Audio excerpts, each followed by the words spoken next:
Financial Planner. Follow us on YouTube. Debt level hits 20 trillion. Was the debt clock just removed? Let's get into the economic collapse financial news. Now, out in the UK, we understand that the Brexit talks, they are happening right now. And the EU, the UK, they are going at it. And it appears there's a disagreement over the divorce payments.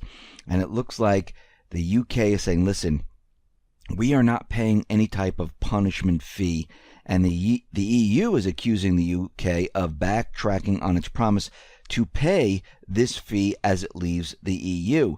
And we can see right now that everything is really starting to break down, and they have gone absolutely nowhere. Now, Article 50 is clear. Once a state leaves, it has no further rights and benefits and no further duties or obligations. It is, of course, true the treaty does not prevent the EU accepting a payment volunteered by a departing state if it wished to pay one. However, the UK could not make such a payment legally under our own laws, and basically they're saying that they don't want to pay for this punishment payment. Now, the EU is saying that, yes, we don't care what that says. We want our money. This is how central bankers think, and they're going to try to keep the UK in the system. They don't want anyone leaving the system. This doesn't help what they're trying to do, and that is to basically control all the countries. And we can see right now, they're going to be pushing this as hard as they possibly can. They're going to make it as hard as they possibly can to make sure that the UK does not leave. And if they really do want to leave, and they're pushing towards that, which they really are, they want them to pay this gigantic fee. And the British are saying that, listen, the public won't accept a punishment payment. So right now, talks are stalled. They have gone nowhere. Now, the U.S. government, the BLS, the JOLTS, they came out with their U.S. job openings report, and they're saying that job openings, they are soaring. Now, we've talked about this many times before, but what's very interesting about this is that we've seen this pattern before, right before 2008, when everything started to come down, where we saw that there were a lot of job openings, people were getting hired, and all of a sudden, we hit this height, which we are exactly where we were back then, and the whole thing started to fall apart.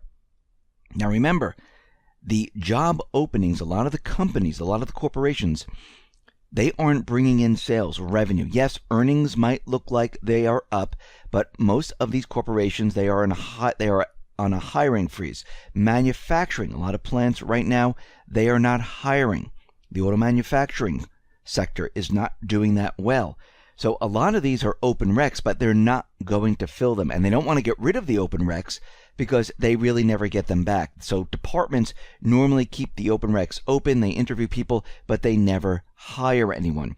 But the pattern is exactly what we've seen before. And if we go back to 2006, 2007, we hit this height where there was a lot of job openings, hires going on, and then all of a sudden, everything started to crash. We're already on the down slide here in 2017, and it looks very, very similar to what happened back in 2008. So it looks like we have another indicator that shows us that we are in major, major trouble right here. Now, the Census Bureau, they came out with their income and poverty report, and it shows that real household income in the U.S. hit a new record high of $59,000 in 2016. Now, you're thinking to yourself, well, how could this possibly be when we know that wages and income, they have been declining? Well, guess what the Census Bureau has done? They've changed their methodology. And we've seen this with unemployment. We've seen it with GDP. And here we're seeing it with incomes, with wages. And we know that the U.S. hit a new record high of $59,000 in 2016 thanks to a methodology change and rising incomes of women. Real inflation-adjusted earnings of men are below where they were in 1973.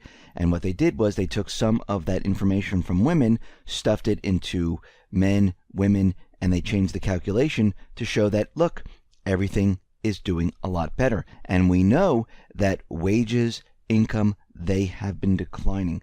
But they've also done this with poverty, where it looks like there's a lot less people that are in poverty. So they changed the methodology for income and wages. They changed the methodology for poverty. And they're showing that these areas are okay right now. So when all else fails, what do? They change the calculation. And if you look at shadow stats, basically you could see that he's using a calculation that goes pretty darn far back. And if you use that calculation, you can see GDP, unemployment, and everything else. Well, it shows that we are in major, major trouble. And what they've been doing is they've been changing this to basically fit into this recovery that we're really not in, to make everyone believe that we're in recovery. It's almost like these subprime securities where they were saying that these were all AAA. They changed how they looked at them. They basically lied about it, and they kept the lie going until the very end, even though that all these mortgages within the subprime securities, most of the people were defaulting. They were completely garbage. It didn't matter. The same thing is happening now with all these statistics. Now, yesterday we talked about the VIX. We talked about how Steve St. Angelo is saying that we're in major, major trouble. Well, SocGen is saying that we are entering a dangerous volatility area. So it looks like SocGen, Steve St. Angelo, and many others, Bank of America, they're all saying we're heading towards this recession period, and it's becoming very, very dangerous. And we can see right now that we are headed into the same exact period where we were back in 2008. A lot of the economic indicators are lining up. A lot of them are reporting the exact same way. Some of them are a lot worse than they were back in 2008. Now, what's very interesting is that the debt level hit $20 trillion. We knew it was eventually going to hit that mark. It finally did. Even though Trump was trying to cut a lot of the budget and stuff, it doesn't really matter because the government still needs to borrow. The government needs to still add debt, or it cannot survive. Just by slashing a couple of billion is not going to help, especially when the debt is in the trillion and all the entitlement programs and everything else that the government pays out is in the trillions. Billions does not help at this point. But what's very interesting about all of this is that the debt clock was detached from its location on the southeast corner of 44th Street and 6th Avenue in Manhattan.